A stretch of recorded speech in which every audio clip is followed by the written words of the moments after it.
အခြားကဘာပြက်ကားတွေကိုကွာသူရဲ့ကောင်းစံတာတွေပါရင်မဟုတ်ဘူး Greenland 1လုံးကကဘာပြက်ဘေးရာကြီးမိသားစုတွေလွတ်မြောက်ခဲ့ပေမဲ့ Greenland 2မှာတကယ်စစ်မဲ့ရဲ့ငရေကန်ကအခုမှစမှာပါ Greenland 1တုန်းက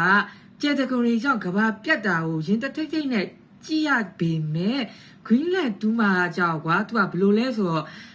အေခဲနေရဲ့ငရေကန်ကြီးတစ်ခုဖြစ်နေတာကွာဘန်တာထဲမှာနှစ်တော်ကြပိတ်မိနေတဲ့မိသားစုလေးကအေခဲနေရဲ့ကဘာမြင်ပိုပြန်ထွက်လာတဲ့အခါမှာဘာတွေဆက်ဖြစ်မလဲပြီးတော့မိသားစုသစုရဲ့အသက်ရှင်ဖို့ယောဂန်ရရဲ့ဗဒတိအရှိတရားကိုရပ်ပြထားတဲ့ဇက်ကောင်းလေးတကားဖြစ်တာကွာပြီးတော့တားဖြစ်သူရဲ့ယောဂတွေနဲ့ဇနီးမောင်နှံကြားဘလို့တယောစုံတွေကြားဘဝတွေကိုဘလို့ရှင်တန်ရမလဲဆိုတော့ရှင်နှစ်အောင်ကိုကြည့်ရမယ်ဇက်ကောင်းလေးတကားဖြစ်ပါတယ်အသက်မခံတဲ့လူတွေမကြည့်နဲ့နော်ကြိုပြောထားရင်နော်Greenland 1ကိုကြည့်ချင်တယ်ဆိုရင်ကျွန်တော်ရဲ့ Tag Channel မှာကြည့်လို့ရတယ်လို့2026ထွက်ဇကားကြီးကိုကြည့်ချင်တယ်ဆိုရင်လည်းကျွန်တော်ရဲ့ Tag Channel မှာကြည့်လို့ရပါတယ်အဲ့တော့ comment မှာကျွန်တော် link ချထားပါတယ်ပါဆောင်နေဖတ်ကြည့်လာတော့